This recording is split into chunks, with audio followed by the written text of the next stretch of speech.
우리 교동문 하겠습니다. 교동문 24번입니다. 교동문 24번 시편 46편입니다. 하나님은 우리의 피난처시요 힘이시니 그러므로 땅이 변하든지 산이 흔들려 바다 가운데 빠지든지 바닷물이 솟아나고 뛰놀든지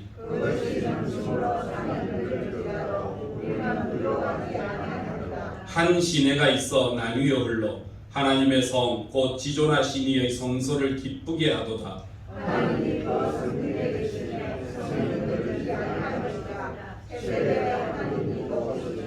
그가 땅 끝까지 전쟁을 쉬게 하심이요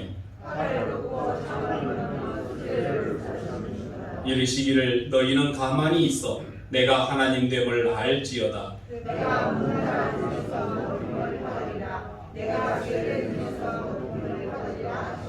만군의 여호와께서 우리와 함께 하시니 아멘. 작석하시고 이두엽 장로님 나오셔서 기도해 주시겠습니다.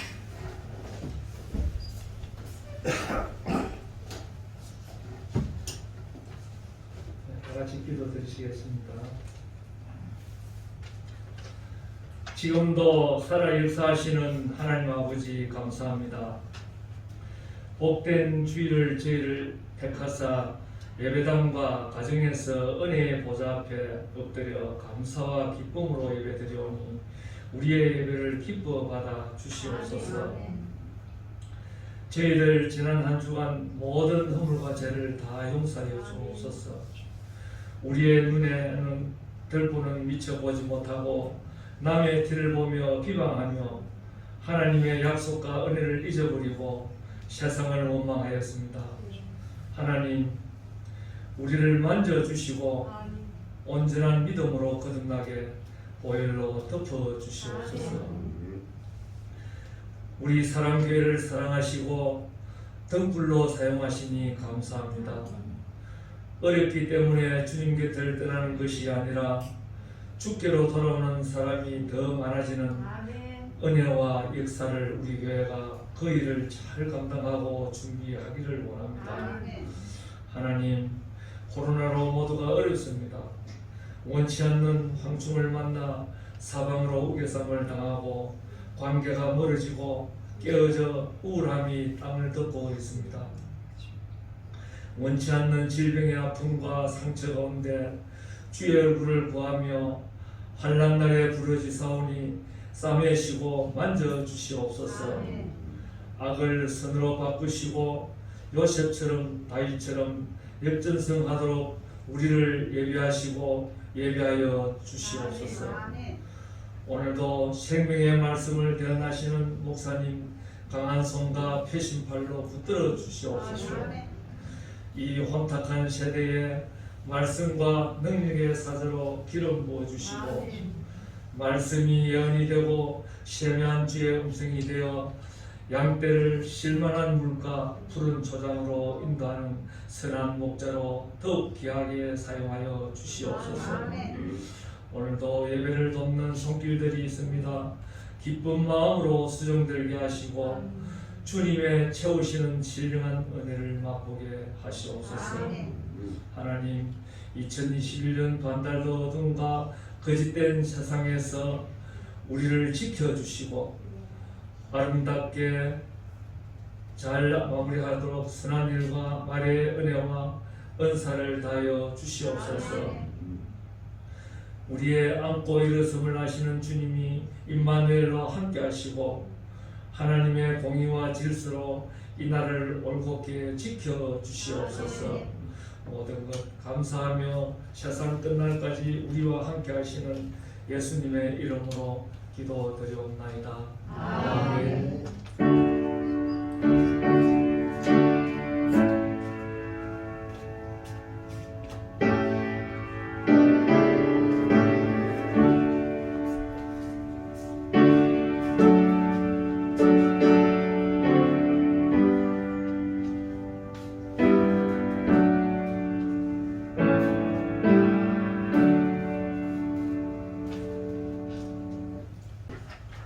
함께 앞에 보실 하나님 말씀은 출애굽기 34장입니다. 출애굽기 34장 29절부터 35절까지의 말씀입니다. 교도하겠습니다.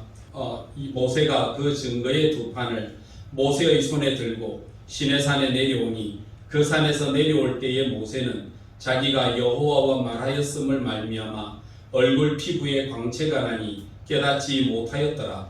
아론과 온 이스라엘 자손이 모세를 볼 때에 모세의 얼굴 피부에 광채가 남을 보고 그에게 가까이 가기를 두려워하였더니 모세가 그들을 부르매 아론과 회중의 모든 어른이 모세에게로 오고 모세가 그들과 말하니 또 그에야 온 이스라엘 자손이 가까이 오는지라 모세가 여호와께서 시내산에서 자기에게 이르신 말씀을 다 그들에게 명하고 모세가 그들에게 말하기를 마치고 수건으로 자기 얼굴을 가렸더라. 그러나 모세가 여호와 앞에 들어가서 함께 말할 때에는 나오기까지 수건을 벗고 있다가 나와서는 그 명령하신 일을 이스라엘 자손에게 전하며 같이 합시다. 이스라엘 자손이 모세의 얼굴의 광채를 보므로 모세가 여호와께 말하러 들어가기까지 다시 수건으로 자기 얼굴을 가렸더라. 아멘. 우리 지난 한 주간 동안 우리 특별 새벽기도에 동참하셨으면서 은혜 많이 받으셨을 줄로 믿습니다.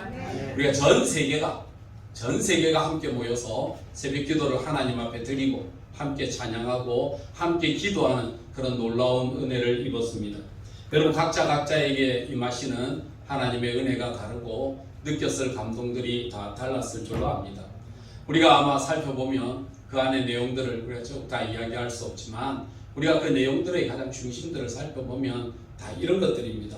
우리가 하나님에게 우리의 삶의 가장 기본이 뭘까? 라고 하는 겁니다. 여러분 저와 여러분의 삶의 기본 정신이 뭡니까?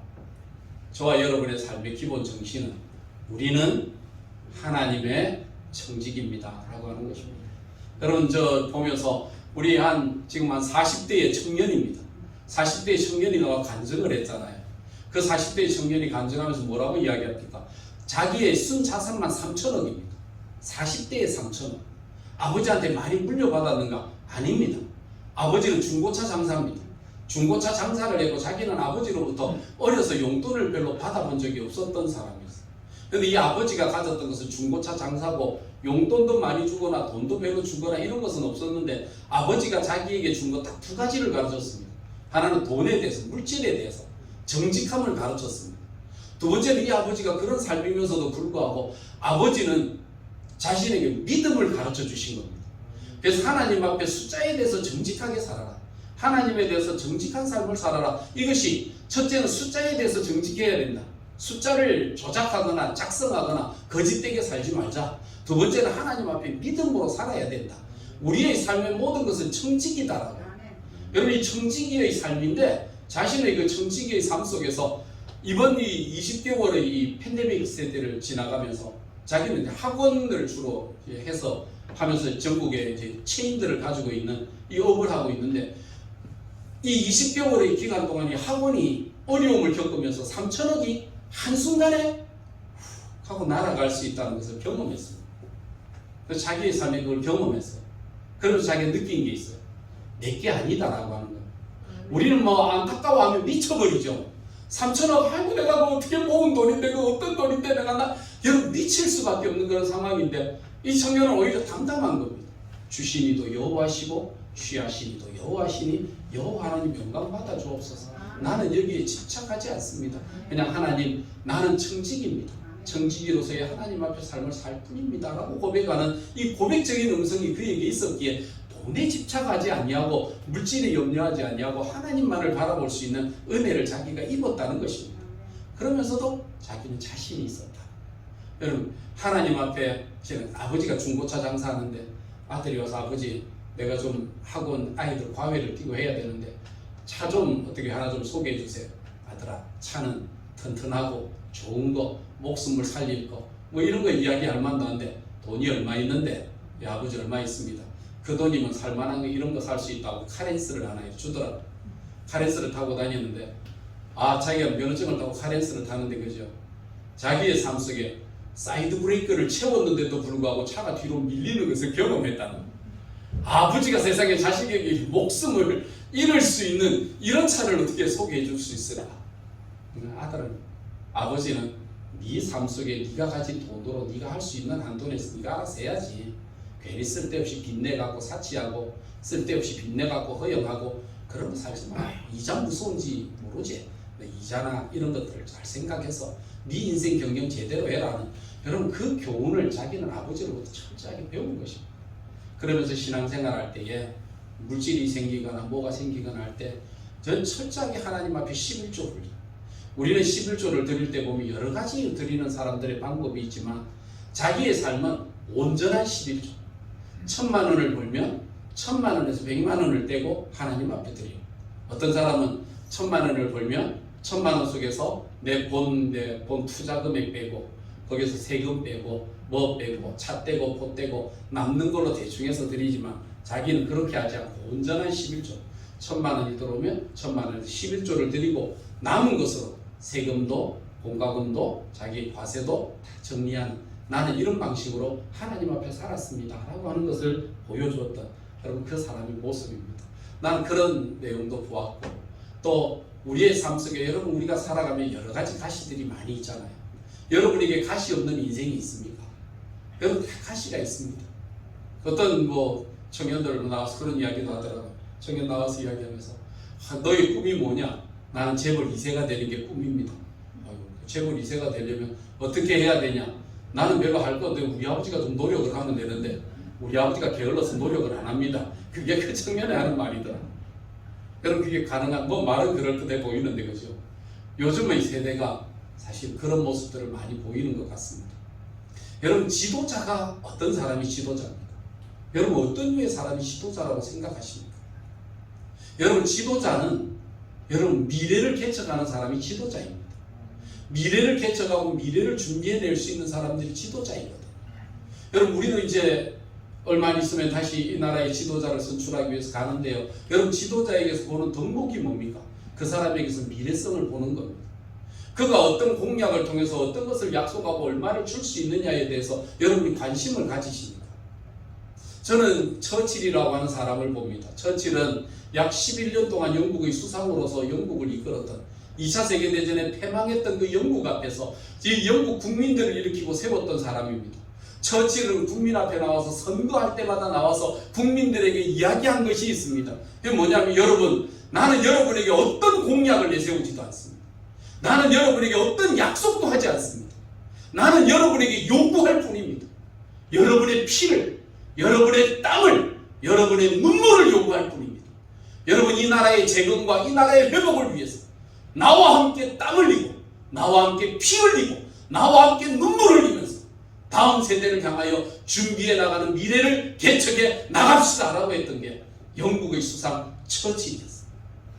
여러분은 지도자들 앞에서 지도자들과 무엇을 원하십니까? 허망한 공약들을 많이 내세우고 허망한, 여러분 공약은 그야말로 정치인들의 공약은 공약이었지 않습니까? 정치인들이 끝나고 난 뒤에 그들이 약속한 것을 얼마나 지켰는지 여러분 한번 돌아서서 한번 체크해 보신 적이 있습니까? 체크 안 했잖아요. 공약은 공약으로 끝나버리는 그런 공약이 아니라 정말 나는 우리나라의 젊은 청년들과 미래를 바라보는 여러분 우리 국민들의 참 좋은 시선이 있다고. 우리나라 사람들 옛날에는 공짜는 외상이면 소도 잡아먹는다 그랬잖아요. 우리 습관이면 공짜면 뭐든지 다 할 수 있고 공짜면 양진물도 마시고 외상이면 소도 잡아먹을 수 있는 이런 사람인데, 그래도 이 팬데믹을 지나가면서 나라에서 공짜로 돈을 준다는데 그 돈 받기 싫다고 하는 사람이 67%나 된다니까 우리 국민들이 많이 성숙했다 싶은 마음이 들더라고요. 공짜 돈이 공짜가 아닙니다. 여러분 세대의 빚이고 여러분 후손들의 세대의 빚입니다. 공짜는 없습니다. 이 현승원 씨가 그걸 바라보면서 자기가 그걸 느꼈다는, 공짜는 없다는 거예요. 세상에 공짜가 어디 있냐. 살아가면서 우리 세대에 가시가 있습니다. 바울 사도에게도 가시가 있고 육시에 가시가 있었대요. 여러분 가시를 어떻게 해결했답니까? 가시를 해결할 수 있는 방법 안 했네. 나만 하라 그러고 가시의 해결점이 뭡니까? 바울 사도가 가시를 해결해 달라고 주님 앞에 부탁할 때에 하나님께서 주신 은혜의 말씀이 뭡니까? 내 은혜가 내게 족하도다. 우리의 삶 속에 내 삶의 가시가 다 있습니다. 저 여러분의 가시 있어요. 어떤 때는 육신의 가시가 있고요, 어떤 때는 정신의 가시가 있고요, 재물의 가시가 있고요, 자녀들의 모든 것들 위에 삶의 가시가 있습니다. 힘들거든요. 어떻게 하는 겁니까? 주님이 가시가 있습니다, 가시를 없애주세요 할 때 주님께서는 가시를 없애주는 것이 아니라 해결 방법으로 뭘 주셨다고요? 내 은혜가 내게 족하도다. 그 은혜 속에 바울 사도가 안면하고 은혜를 입고요, 가시에 연면하지 않고 주님께로 다가갔다는 거 아닙니까? 하나님께서 바울을 바라보시면서 야, 너 언제부턴가 자꾸 가시를 자꾸 이야기하고 가시만 없애달라고 그러는데 야, 너 은혜 잊어버린 것 같다. 교회 신앙생활, 믿음생활 하면서 내가 받은 은혜와 내가 받은 신앙의 감사와 축복은 다 잊어버리고 날마다 가시를 세우고 주님 앞에 나와 가시를 부툭 세워놔도 하나님 이 가시를 언제 없애줄 겁니까? 나 가시 때문에 죽겠어요? 그런 인생이 아니라 그 가시는 내 은혜 속에 잠잘 때 족한 거 아니냐, 내 은혜가 내게 족하다는 그 말씀 속에 우리의 삶의 모든 가시가 다 사그러지는 것을 바라볼 수 있다는 것입니다. 이런 지도자의 모습 삶을 우리가 세워나가는 것입니다. 오늘 한 위대한 사람을 만나게 됩니다. 모세입니다. 하나님의 영광을 보았던 사람. 참 우리가 읽지는 않았지만 33장의 말씀에 들어가 보면 하나님의 영광을 추구했던 사람이 모세였습니다. 한 민족의 지도자요, 한 나라를 세우는 지도자로서 많은 민족을 이끌고 출애굽해서 기적과 이사와 모든 것을 보였던 이 모세 앞에서 모세가 이 백성들의 패역한 모습, 백성들의 거짓된 모습을 바라보면서 얼마나 괴로웠는지 하나님의 영광을 보여주십시오 라고 이야기할 때에 하나님의 영광을 경험하게 되는 그 순간이 바로 34장에 보면 나오는 겁니다. 여호와의 영광을 경험하는 이 모세가 하나님 앞에 쓰임받고 하나님 앞에 부름받아 나설 수 있었던, 여러분 지도자가 될 수 있었던 그 근원이 어떤 것일까? 히브리서 11장에 보면 이 모세를 향하여 표현하면서 이렇게 이야기합니다. 모세를 이렇게 이야기합니다. 모세를 향하여 그는 믿음으로 이렇게 나갑니다. 여러분 우리의 삶 속에 믿음이 있어야 하나님을 기쁘시게 할 수 있거든요. 여러분 믿음이 뭡니까? 믿음이 있어야 하나님을 기쁘시게 한다고 했는데 믿음이 뭘까? 모세에게 있어서의 그 믿음이 무엇인가 하면 여러분 개인적인 아픔을 하나님 앞에 극복하는 것, 여러분 이것이 모세의 믿음이었습니다. 그럼 모세는 어떤 것으로 하나님 앞에 여러분 그 자기의 삶을 극복했느냐? 여러분 개인적인 이기심을 극복한 게 있는데 모세는요 자기 개인적인 안위를 믿음으로 극복하고 내버린 사람입니다. 우리가 살아가면서 가지는 게 뭡니까? 개인적인 안위를 추구하잖아요. 그냥 나 하나 잘 먹고 잘 입고 잘 살고 안 아프고 평안하고 우리는 개인의 안위를 추구하는데 우리의 삶의 목적을 두거든요. 근데 이 모세는 히브리서에 뭐라고 그랬느냐 하면 모세는 바로의 공주의 아들이라고 하는 그 평안함을 내어버리고 하나님의 백성들과 함께 고난받는 것을 기뻐하는 자리에 섰더라 이렇게 이야기했잖아요. 여러분 우리는 개인적 안위를 추구하며 살아갈 때가 많습니다. 개인적 안위를 요구할 때가 많습니다. 그런데 이 모세는 오히려 개인의 안위를 하나님 앞에 내어놓고 하나님의 백성들과 오히려 고난의 자리에 동참하기를 원합니다라고 이야기했던 이 모세는 이것이 믿음이었습니다. 아까 우리 장로님 기도하실 때에 그렇게 기도했지 않습니까? 어렵고 힘들 때에 회피하고 도망하는 것이 아니라 어렵고 힘들 때일수록 우리가 어떻게 힘과 무거운 짐을 함께 지고 걸어갈 것인가를 같이 우리가 의논할 수 있는 성도들이 되게 해달라고 같이 기도한 것처럼 여러분 어렵고 힘든 시기라고 하는 이 시기 속에 사람들의 편안함과 나는 공주의 그냥 아들로서 왕궁에 편안할래 이것이 아니라 오히려 백성들과 함께 고난받는 것을 즐거워했던 모세의 모습을 우리가 보여주는 것입니다. 에스더서에 보면 이렇게 나옵니다. 이스라엘 민족이 멸망의 위기 속에 놓여있을 때 모르드게가 에스더에게 이야기합니다. 왕에게 나아가 이 사실을 직고하고 우리 민족의 살림을 구하라 할 때 에스더가 겁을 먹었어요. 아유 오라버니 그렇게 할 수 없습니다. 내가 만일에 그렇게 하고 나면 왕이 지난번에 왕이 나오라 할 때 안 나가고 왕이 가라 원하지도 않는데 나오면 왕이 죽상에게 죽습니다. 아니 모르는 소리 하고 있네. 진짜 답답한 소리 하고 있네. 내가 살고 싶어서 그러는 게 아니잖아. 하고 싶은데 안 되는 거 어떻게 해요? 나 죽어요. 그때 모르드게가 했던 유명한 말이 있지 않습니까? 네가 왕궁에 있어서 네 스스로 살겠다고 앉아 있는데 알아서 해라.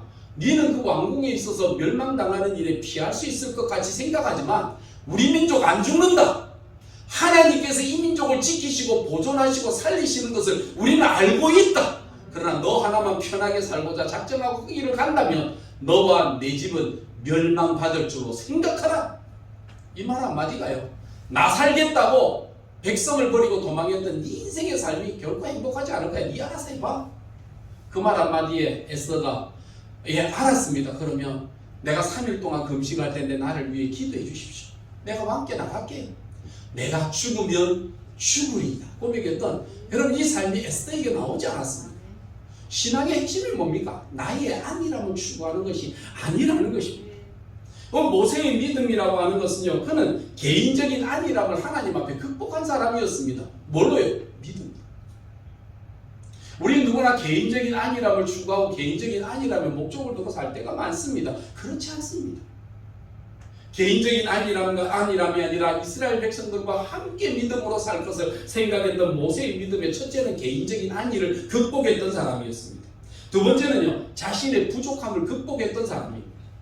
우리가 하나님께 쓰임을 받으려고 할 때는 뭘 그렇게 변명이 많아. 하나님 나 이거 못해요, 나 이거 없어요, 나 이거 안 돼요, 나 이래서 안 돼요, 저래서 안 돼요, 말 많아요. 모세도 하나님 앞에 부름받을 때 그래서 하나님 난 말 못합니다. 나 입이 뻣뻣한 사람입니다. 난 아무 말도 할 수 없는 사람이니까 하나님 나 부르지 마시고 다른 사람 해보시는 게 어떻습니까? 그때 하나님께서 뭐라고 하셨습니까? 야, 네 입을 창조한 자가 누구냐? 너의 입을 만드신 자가 누구냐? 그 입을 가지고 가면 될 것이지 뭘 안 된다는 말부터 먼저 아느냐? 라고 얘기하는. 뭐 이런저런 변명할 때 네 형님 아론이 말 잘하더라. 걔 데리고 가라.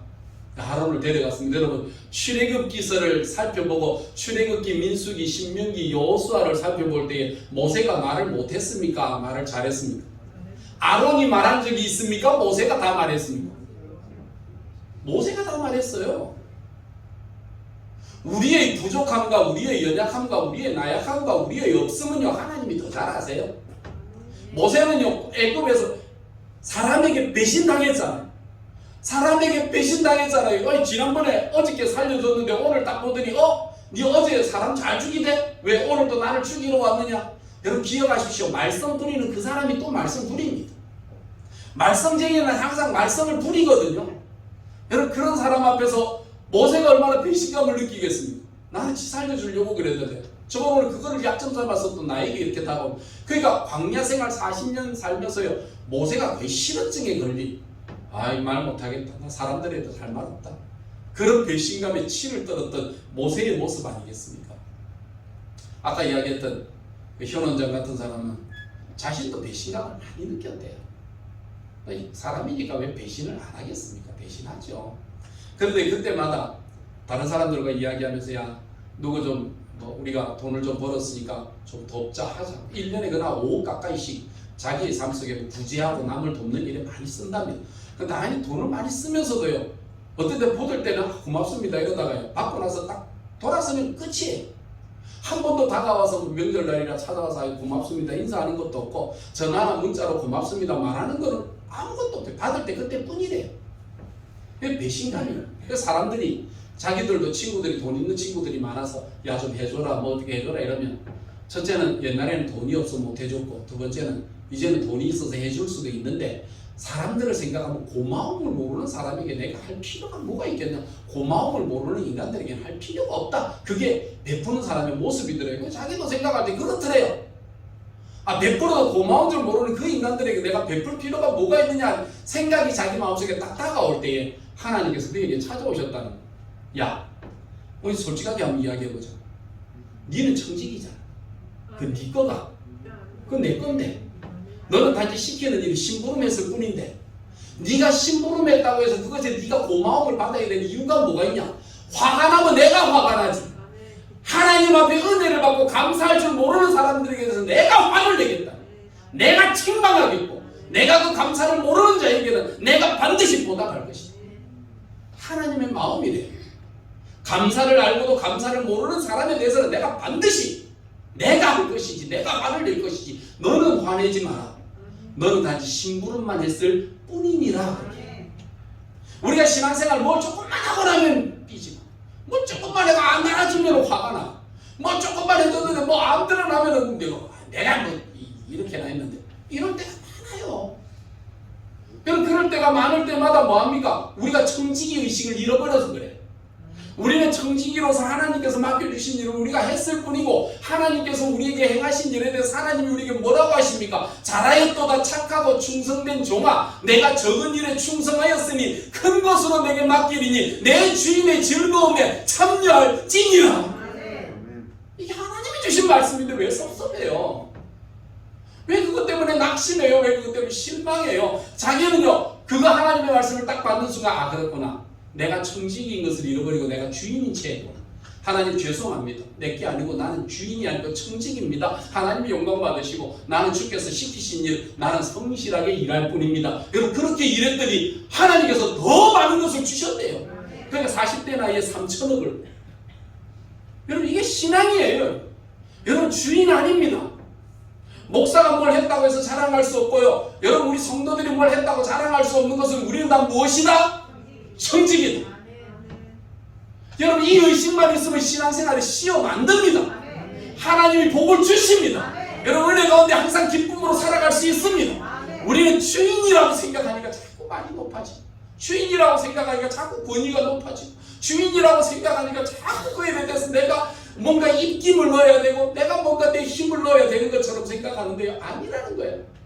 모세의 삶 속에 가진 것이 바로 그런 것들입니다. 우리의 삶 속에 가져 있는 게 나의 부족함을 하나님 앞에서 극복한 사람이 지도자였고 모세였습니다.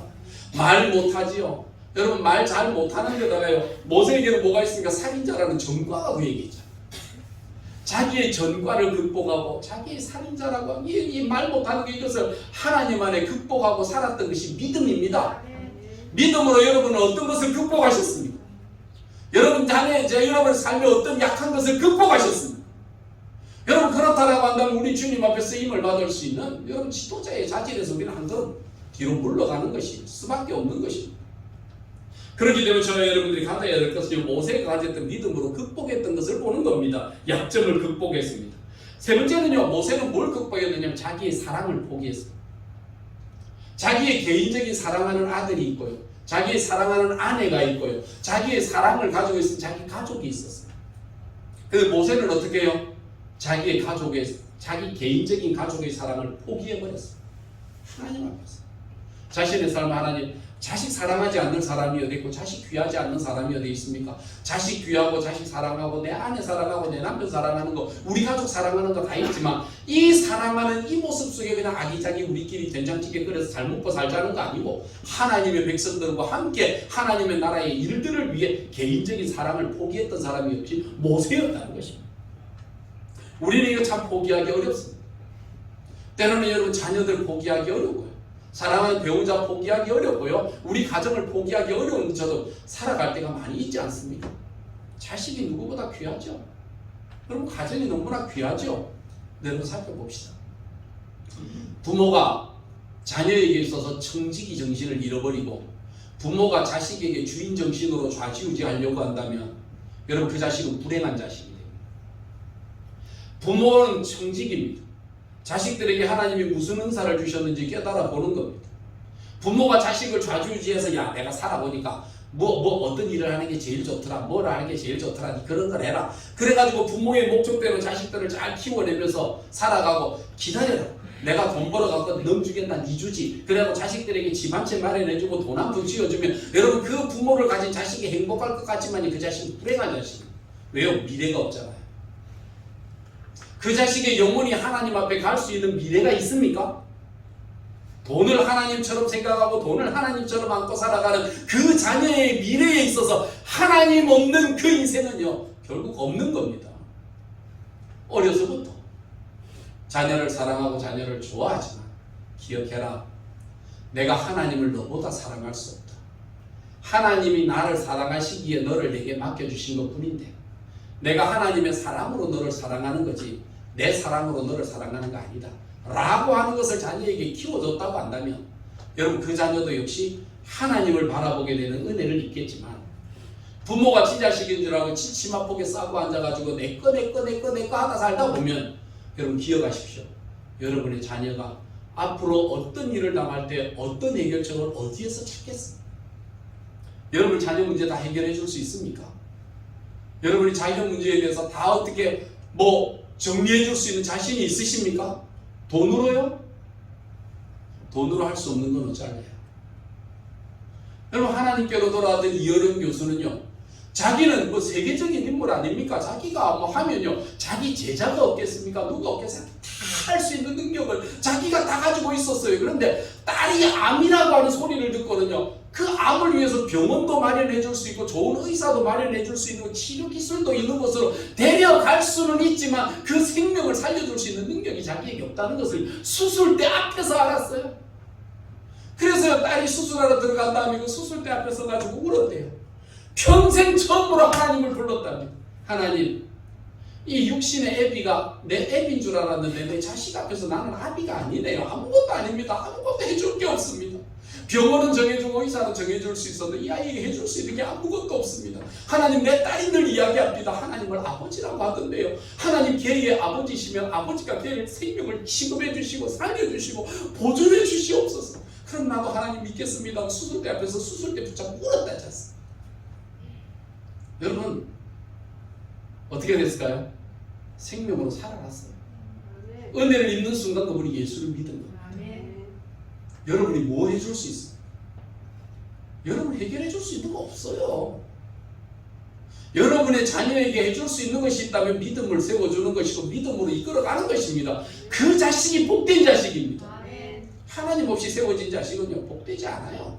세상에서는 자주 출세하는 것 같고 세상에서는 남부럽지 않게 조금 더 가지는 것일 뿐이지 그 인생의 삶에 뭐가 필요하겠습니까? 그래서 바울 사도는 하나님 앞에 모든 것에 대해서 어떻게 고백하느냐면 은혜를 고백해 나가는 겁니다. 하나님의 은혜가 있어야 여러분 자녀가 되는 줄로 믿습니다. 여러분 결혼을 사랑해서 하십니까? 여러분 결혼할 때에 배우자들에게 얼마나 잘생겼냐면 젊은 아이들이 결혼을 이야기하면서 잘생긴 사람이에요. 어떤 사람이 그렇게 이야기하니 글을 썼더라고요. 왜 그 잘생긴 사람하고 결혼해야 되냐? 그랬더니 그래도 뽀뽀할 때 그래도 뽀뽀하기 징그럽지 않을 만큼은 생겨야 그래도 결혼하지 않겠습니까? 그렇게 이야기를 올렸어요. 거기에 답글을 줬더라. 아무 걱정도 하지 마. 그런 것에 걱정할 필요가 없다. 첫째는 뽀뽀할 때 눈 뜨고 뽀뽀하는 사람 없다. 눈 감고 뽀뽀하는데 뭘 그래 눈 뜨고 뽀뽀, 얼굴 잘생긴 거 보고 뽀뽀 안 한다. 그냥 입술만 부딪히면 뽀뽀하는 건데 그냥 눈 감고 하니까 아무 걱정할 거 없다. 두 번째, 결혼하고 나서 1년, 2년이 지나서 뽀뽀하는 사람 잘 없다. 여러분 요새 남편들과 뽀뽀 자주 하십니까? 네? 안 하실 것 같은데요. 그러면서 뽀뽀를 안 하는 이유가 뭐냐? 물어보면 딱 그러더라. 가족끼리는 그런 거 하는 거 아니야. 걱정하지 마라. 가족끼리는 그런 거 안 한다. 뽀뽀할 거 아니니까 너무 걱정하지 마라. 결혼은요, 경제적인 맞벌이를 위해서 앞으로 미래의 돈을 모으기 위해 사는 거 아니고요. 잘생겨서 하는 거 아니고요. 사랑해서 하는 거 아니고요. 결혼의 가장 핵심적인 요건이 있다면 사명이 맞아야 결혼하는 겁니다. 그래야 인생이 행복한 겁니다. 결혼을 말도 안 되는 소리 살아봤으면서도 그런 소리가. 불행한 사람이 어떤 사람입니까? 사명 없이 같이 사는 사람이 불행해요. 남편과 아내가 사명이 같지 않으면 불행해요. 남편과 아내가 사명이 일치하면 행복합니다. 여러분 없어도 행복하고요. 고난 속에서도 행복해요. 내가 박효신 장로님 간증 이야기 들어보면 그렇대요. 자기 살아가면서요, 자신의 삶 속에 자신의 재산을 집까지 다 팔아갖고 2번이나 다 하나님께 드렸던 일을 경험하면서 한 번은 자기가 은혜를 받아. 한 번은 자기가 은혜를 받고 나서 여보 내가 이렇게 해야 되겠는데 우리 살아가는 날 동안 이렇게 살아야 돼. 우리 가난한 사람들이, 어려운 사람들이, 힘든 사람 우리 주변에 많은데 우리 그런 사람들을 위해서 우리 너무 많이 가진 것 같다. 그런 사람들에 비하면 너무 많이 가졌다. 우리 풀고 하나님 앞에 우리 한번 바르게 살아보자.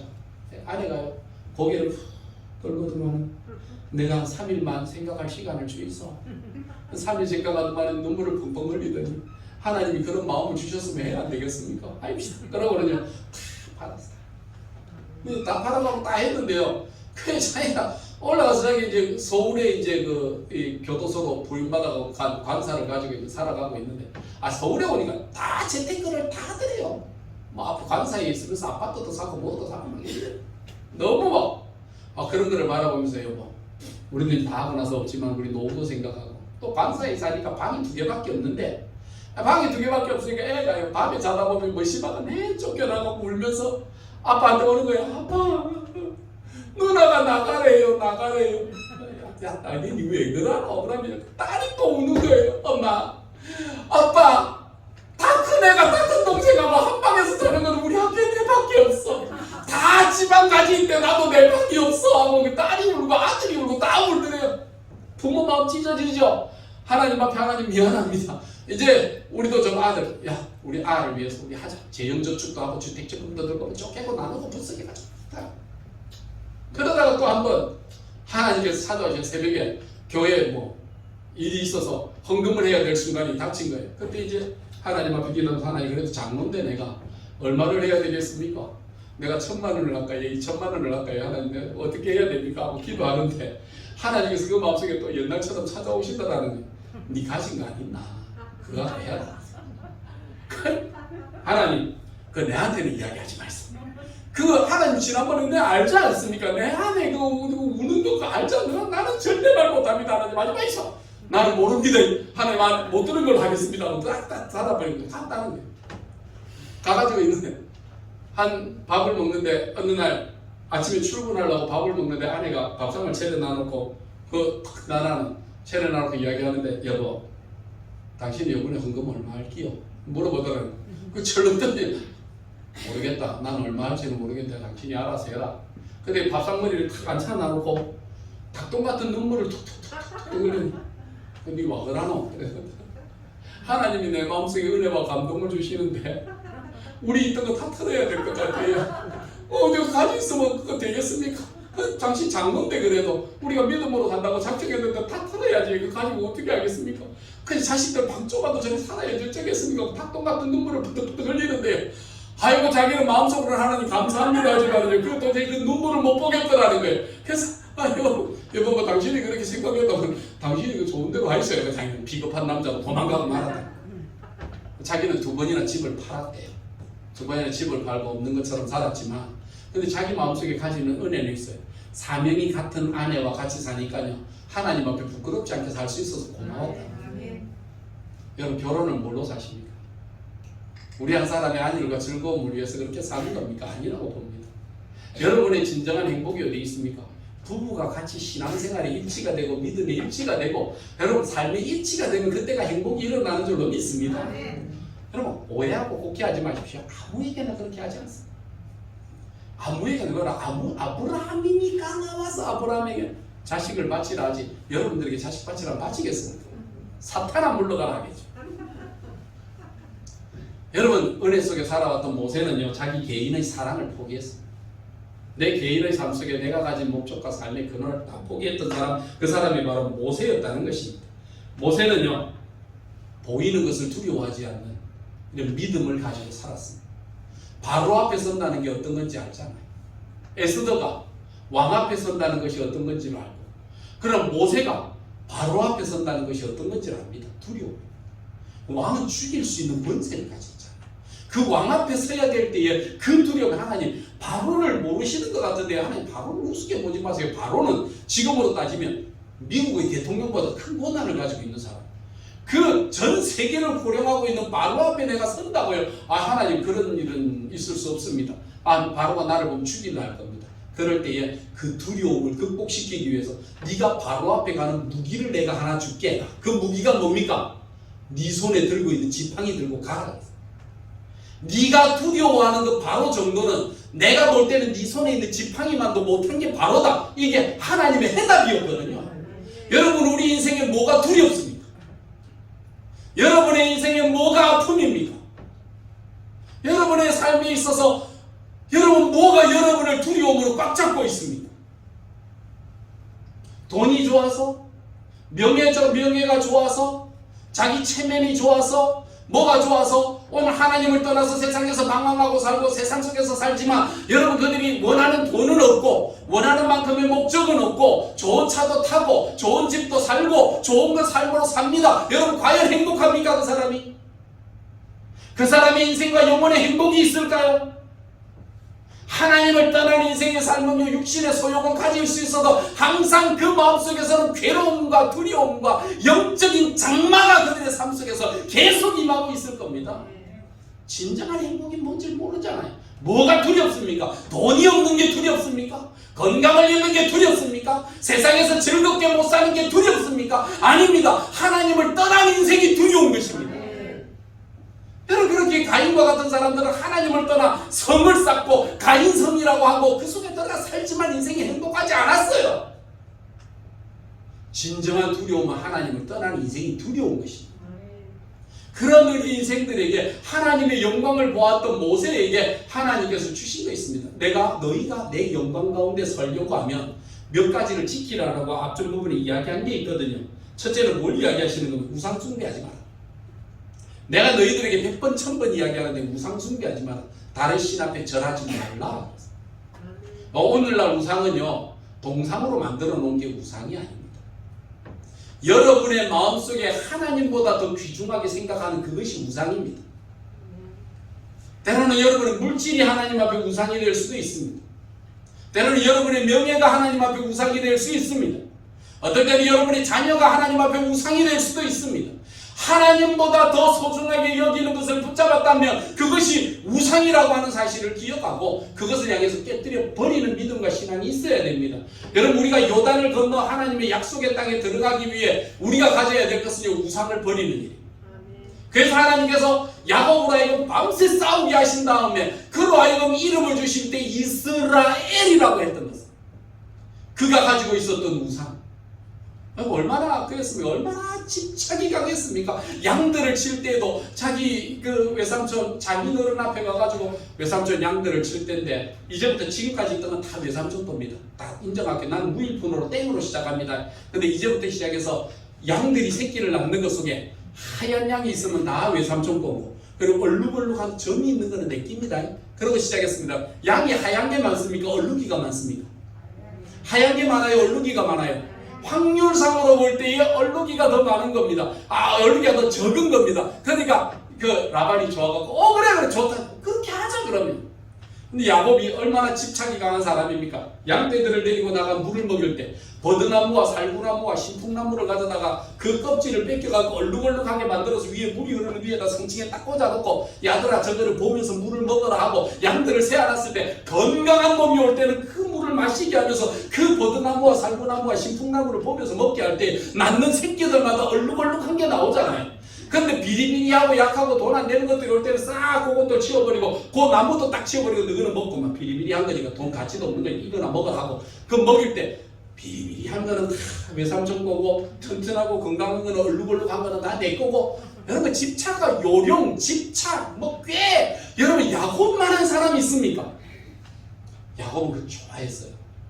그래서 돈 좋아하는 사람, 여러분 돈 싫어하는 사람 있습니까? 돈 싫어하십니까? 목사님 돈이 뭐 인생에 답니까? 하는 사람들일수록 더 집착이 많아. 야곱이 그렇게 살았잖아요. 근데 하나님께서 야곱을 데리고 약속의 땅으로 들어가려고 할 때 야곱아, 너 그 정신 가지고 그 땅에 들어가게 되면 너 이방인들하고 똑같이 산다. 너 이방인과 똑같이 돼. 그들은 바알을 섬기고 너는 하나님을 섬길 뿐이지. 그들이 바알 앞에 구하는 것처럼 돈 주세요, 건강 주세요, 명예 주세요, 출세 주세요 하는 것처럼 니도 역시 하나님 앞에 가면 돈 주세요, 출세하게 해주세요. 그 이방인들과 다를 게 뭐 있냐? 똑같은데 단지 대상만 다를 뿐이다. 딱 끊어버리시죠. 그래서 하나님께서 약속의 땅으로 들어가고자 할 때에 그때 그 환도를 꺾으시면서 주신 이름이 이스라엘입니다. 네 마음속에 있는 그 우상을 이기지 못하면 너는 결코 하나님 나라에 들어갈 수가 없다는 것을 우리에게 가르쳐 주신 거 아닙니까? 우리가 살아가는 날 동안 사명 없이 살아가면요 하나님을 섬겨도 똑같아요. 근데 하나님께서 그거 안 주시니까 하나님도 못 믿겠다. 그리고 믿을 거는 내밖에 없다. 믿을 거는 우리 주변 사람들밖에 없다. 그래서 내 그 사람들 보고 찾아다니면서 그 사람들하고 주일날 보러 하면 가야 되고, 목사님 벌어야 됩니다. 직장생활이 주일 빼먹으면 안 됩니다. 도망가고. 그럼 왜 그렇습니까? 이스라엘이 안 돼서 그런 거예요. 두 번째는 뭐라고 이야기해요? 우상 숭배하지 말라고. 두 번째는 이제 절기를 지키라고 했어요. 이스라엘의 절기는 무엇입니까? 고생의 흔적입니다. 우리는 조금만 지나가면 고생을 잊어버리려고 합니다. 고난을 잊어버리려고 합니다. 힘든 거 안 하려고 합니다. 고생 안 하고 살고 싶은 게 그건데요. 하나님께서는 이스라엘에게 뭘 이야기하시는? 너희가 절기를 지켜라. 너희가 어려웠던 시절이 분명히 있었느니라. 너희가 괴롭고 아픈 시절이 분명히 있었느니라. 너희 삶 속에 이런 때가 있었느니라 라고 하는 것을 이스라엘 백성들에게 가르쳐 주시는 겁니다. 저와 여러분에게 어려운 시기가 있었습니다. 힘든 시기가 있었습니다. 그러나 그 지나간 날 동안 베풀어 주신 하나님의 은혜와 사랑을 경험하는 바로 그때가 지금은 존재하고 있다는 것입니다. 그럴 때에 뭘 하라는 겁니까? 기억하라는 겁니다. 절기는 우리는 기억하게 하는 것입니다. 우리는 잊어버리기를 좋아합니다. 우리는 아프고 힘들어 쓸 때에 하나님 앞에 기도하면서 하나님 살려주세요, 살려주실래요? 우리가 얼마나 기도하고 하나님 찾았습니까? 살려주셨잖아요. 잊어버리잖아요. 1년 못 갑니다. 우리는 1년 못 가서 잊어버립니다. 나의 생명을 구원하시고 우리 어려움에서 건져주신 하나님을 잃어버리고 삽니다. 여러분 고난 속에서 잃어버리고 삽니다. 우리가 은혜를 쉽사리 잊어버립니다. 왜냐하면 은혜가 약한 것이 아니고 내 마음밭이 반석이 아니고 모래밭이라고 그랬습니다. 모래 위에는 물 쏟아부어도요 쑥쑥 빠져나가고 없습니다. 중요한 것은 내 마음밭이 모래밭이에요. 내 반석 위에 세운 집이 아니라 모래 위에 세운 신앙으로 살고 있어요. 기억하십시오.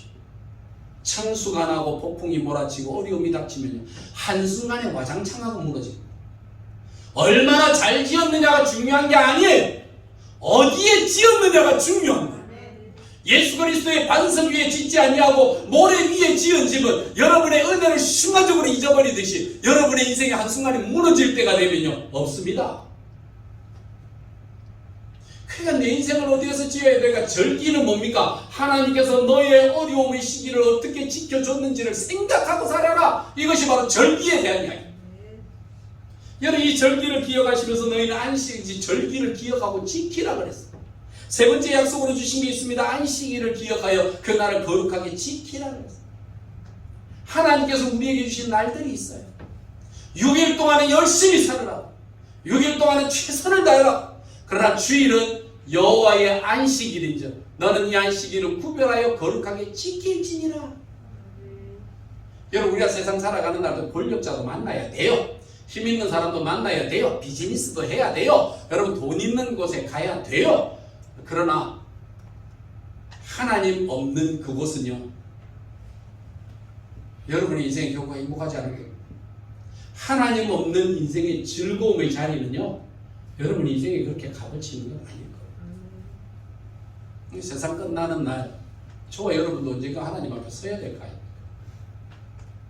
그때 우리는 뭐라고 하나님 앞에 설 수 있을까요? 그래서 하나님께서 말씀하시기를 니들의 욕심과 욕망을 위해서 사람 앞에 서려고 노력한다고 하면 내가 분명히 이야기해 줄게. 너희가 6일 동안은 열심히 알아서 살든지 해라. 그러나 안식일은 기억하여 이 날은 하나님 앞에 서도록 해라 라고 딱 구별해 주신 것입니다. 이 날 안식일을 기억하여 지키라는 것입니다. 세 번째 마지막으로요. 나의 영광을 체험하라. 하나님의 영광을 경험해야 돼요. 여러분 우리가 살아가는 날 동안 하나님의 영광 경험하지 못하면요 여러분 뜨뜻미지근한 신앙으로 살 수 있어요. 여러분 신앙생활하는데 적당하게 좀 하지 마세요. 미친 듯이 좀 하세요. 왜? 하나님의 영광을 체험하기 위해서.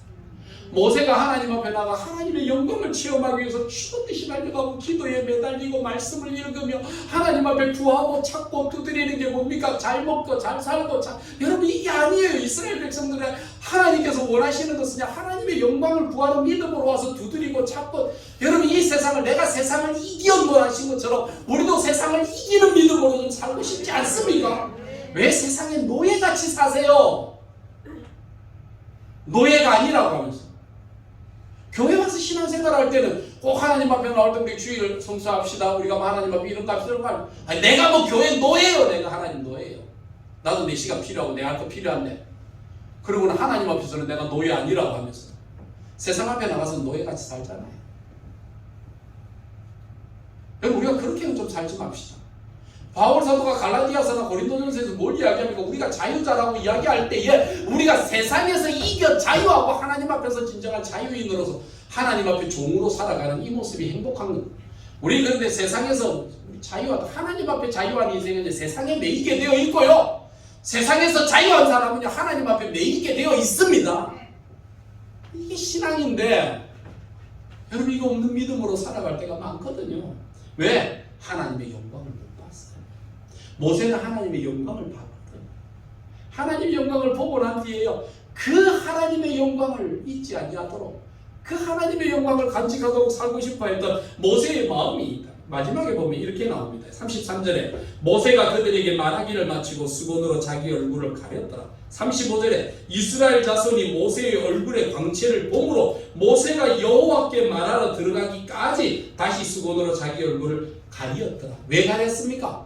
모세의 얼굴에 광채가 나니까 두려워서 가렸습니까? 아닙니다. 여러분 그것에 대해 바울 사도는 고린도후서 3장 13절 말씀에 이렇게 표현했습니다. 우리 여기 앞에 보면 나올 겁니다. 고린도후서 3장 13절 말씀입니다. 우리 나같이 읽어봅시다. 시작. 우리는 모세가 이스라엘 자손들에게 장차 없어질 것의 결국을 주목하지 못하게 하려고 수건을 그 얼굴에 쓴 것 같이 아니하노라. 모세를 향해서 얼굴에 수건을 다시 덮어 씌워라는 건 뭐냐면 두려워서 씌운 것이 아니라 하나님의 얼굴의 영광의 광채가 사라질 것인가를 두려워서 사라지지 아니하도록 간직하고 보존하기 위해서 얼굴에 광채를 씌워놓은 것입니다. 우리 너무나 살아갈 때 하나님의 영광을 쉽게 버려버려요. 이 살아가면서 믿음의 삶을 살아왔던 사람 중에 조인호 씨라고 하는 사람도 제가 발견했어요. 조인호 씨라고 하는 사람은 이 대학생 때부터 자기의 삶 속에 하나님 앞에 온전히 드린 것을 인정하고 자신의 삶이 이제부터 하나님의 것입니다 라고 했습니다. 직장 생활을 하려니까 직장 생활에 월급이 빠듯하니까 직장 생활을 해가지고 하나님의 일들을 못할 것 같더래요. 그래서 아예 직장 생활을 포기하고 아르바이트를 했습니다. 안 해본 아르바이트가 없대요. 뭐 그릇 닦기로부터 시작해서 청소하는 거 뭐 하는 거 하루에 24시간을 쪼개가지고 알바하는 일에 시간을 쪼개서 했는데 1년에 1억씩 12년 동안 12억을 벌었어요. 이 12억씩을 버는데 이 뭐하려고 그렇게 돈을 버냐? 했더니 자신의 삶에 12억을 버는 이유를 이야기하고 자기 두 개를 이야기했어요. 첫째는 내가 하나님의 은혜를 입고 하나님의 청지기로서 살아갈 때 보니까 나도 하나님 앞에 청지기로 수고하지만 청지기로 수고한 많은 분들이 있는데 그 중에 선교사님들이 외국에 나가 선교하고 수고하다가 때로는 우리나라에 돌아오시면 갈 데가 없다. 선교사님이 들어와 쉴 데가 없어가지고 어디에 가느냐 하면 기도원에 가서 있든지 아니면 여관방을 빌려 있든지 아니면 교회 어디 그런만 창고 같은데 거기서 살고 있고 선교사님들 보니까 마음이 너무 아프더래요. 자식들도 있고 다 있는데 그래서 선교사님들이 안식년을 얻어 한국에 들어왔을 때 그분들이 쉴 수 있는 그 쉼터를 마련하기 위해서 첫째는 내가 돈을 벌어야 됩니다. 그래서 이 사람이 그럼 자신이 돈을 얼마나 씁니까? 자기에게 쓰는 돈은 한 달 용돈 7만 원. 그리고 자기가 가장 사치스럽게 먹는 음식은 일주일에 한 번 토요일날 성가 연습 마치고 나면 성가 연습 마치고 집에 돌아갈 때에 그때에 국밥 한 그릇 사 먹는 거 아니면 순대국밥 한 그릇 사 먹는 거 그것도 5,000원 밑으로 때는 그거 한 그릇 사 먹는 게 내가 제일 사치하면서 먹는 음식입니다. 그 음식 먹고 난 한 달에 용돈 7만 원 가지고 그러면 차비하면 다 없고 그런 음식으로 살지만 난 1년에 1억씩 12억을 통장 가운데 모아놓고도 냈을 거 하나도 없이 그냥 하나님의 영광을 위해서 어떻게 해서 그 다음 두 번째는 이 땅에 아이들이 어렵고 힘든 아이들이 공부 못하는 애들이 많더라. 그들에게 쉼터를 마련해주고 그들에게 공부할 수 있는 공부방을 마련해주기 위해 내가 돈을 법니다. 이 두 가지가 내 삶의 전부입니다. 그 자신의 삶을 들여왔다. 그 왜 그랬을까요? 그게 정신이 없어서 그렇습니까? 아니면 교회에서 무슨 잘한다 칭찬받고 교회에서 뭐 그 사람 장로 세워주려고 그러는 겁니까? 아니잖아요. 걔가 한 거는 하나입니다. 하나님의 영광을 보았는데 그 보았던 하나님의 영광을 잃어버리지 아니하고 세속에 팔아먹지 않기 위해서 하나님 앞에서의 바른 관계를 맺기 위해서 자기만하게 살아간다는 겁니다. 우리는 하나님의 영광을 보고 너무 쉽게 잊어버리고 너무 쉽게 까먹어버리고 너무 쉽게 가치 없이 살아가요. 그렇기 때문에 하나님을 영광을 본 사람의 영광을 본 모습대로 살아가는 것들이 바로 이런 모습인 이 것으로 살아가는 모세의 삶을 기억하고 가는 것입니다. 이것이 하나님께서 모세에게 이스라엘 백성들에게 주셨던 말씀입니다. 믿음이 뭡니까? 극복하는 겁니다. 뭘 극복하는 거예요? 자기를 극복하는 거예요. 세상을 극복하는 것은요, 자기도 이기지 못하면서 무슨 세상을 이겨요. 개인적인 욕망 앞에 다가오면 쉽게 타협해 버리는데, 모세가 극복했던 것처럼 여러분 자신을 극복하는 것이 여러분 이게 믿음입니다. 이 자기를 극복하고 나서 하나님의 영광을 잃어버리지 않도록 몸부림치면서 사는 것, 이것이 바로 신앙생활이라는 거 잊지 마시기를 바랍니다. 오늘 우리가 이 한 주간을 지내고 우리가 이제 사실 1년이 지나고 난 다음에 우리의 삶 속에 이제 하나님 앞에 우리 1년을 결산해야 되는 시점이 어찌 보면 연말이라기보다는 추수감사절의 이 시점 아닙니까? 저와 여러분들은 지난 금년 한 해 동안 우리 어떤 하나님의 영광을 위해 살아왔는지를, 우리는 무엇을 잃어버리고 무엇을 얻었는지를 한번 좀 생각해보고 결산하고 계산해야 될 필요가 있지 않습니까? 여러분, 모세를 바라보면서 너 하나님의 영광을 채워, 하나님의 영광을 잊지 마라 하셨던 것처럼, 여러분 우리가 세상에 다 잃어버려도요, 하나님의 영광 하나 잃지 않는 인생을 산다면 여러분 성공한 인생입니다. 그런데 여러분 세상의 모든 것을 다 취하였다 하더라도 하나님의 영광 잃어버리면 여러분 다 잃어버리는 인생입니다. 값어치 없는 인생입니다. 이런 진정한 값어치를 보고 판단할 수 있는 저와 여러분들 되시기를 주님의 이름으로 축원합니다. 기도하겠습니다. 거룩하신 여호와 우리 아버지 하나님, 하나님을 만나 영광에서 영광으로 들어갈 수 있는 복과 은혜를 더하여 주시고, 하나님을 우리 아버지라 부를 수 있는 귀한 생명을 주신 아버지께 감사합니다. 우리는 믿음이 반석 같은 것이 아니라 모래밭과 같아서 하나님의 은혜를 받고도 휘 쏟아버리고 받은지도 모르고 살아갈 때가 많이 있는 죄인들입니다. 하나님, 우리가 반석 같은 신앙, 반석 같은 믿음을 더하여 주셔서 우리가 모래 위에 어떠한 것을 쌓아도 결국 무너질 수밖에 없는 것이지만, 우리가 반석 위에, 때로 우리가 초라한 것으로 세워졌다 할지라도 우리가 반석 위에만 세워져 있으면 우리가 어떤 풍파 속에서도 걱정이 없다는 것을 깨달아 알 수 있는 은혜와 복이 있게 하여 주시옵소서. 예수님 이름으로 기도드리옵나이다. 아멘. 이제는 하늘 영광 다 버리시고 아버지의 마음을 품고 이 땅에 오셔서 낮고 천한 자리에서 존경과 칭찬과 인정보다는 손가락질과 비웃음과 버림을 당하시고 십자가 위에 죽기까지 자신을 위하여 항변하지 아니하시고 하나님의 영광만을 바라보며 다 이루었다 선포하셨던 우리 주 예수 그리스도의 은혜와 하나님 아버지의 뜻이 우리로 하여금 이 땅에 멸망받아 쓰러질 자들이 아니라 죄인이 회개하여 죽게 다가와 하나님의 거룩한 청지기로 낭비하지 아니하는 인생으로 우리를 세우기를 원하시고, 종국에 우리로 하여금 멸류관의 주인공 되기를 우리를 위해 기도하시고, 하나님 앞 무한하신 사랑하심과 깨닫지 못하고 어리석어 반짝이는 것이 가치 있는 줄 알고 따라다니는 우리 인생이 아니라 영원한 참된 가치를 바라보도록 내 눈을 밝혀주시고 볼 것을 보게 하시는 성령 하나님의 놀라우신 역사가 이 땅에 살아가며 모세와 같이 우리의 믿음이 무엇을 극복하고 무엇을 향해 살아가는지 인생 진단을 바르게 하여 하나님 앞에 잘하였다 칭찬받고 축복받는 인생이 되기를 원하는 하나님의 백성들 머리 위에, 그들의 자녀손들 위에 이제로부터 영원토록 함께 있을지어다. 아멘.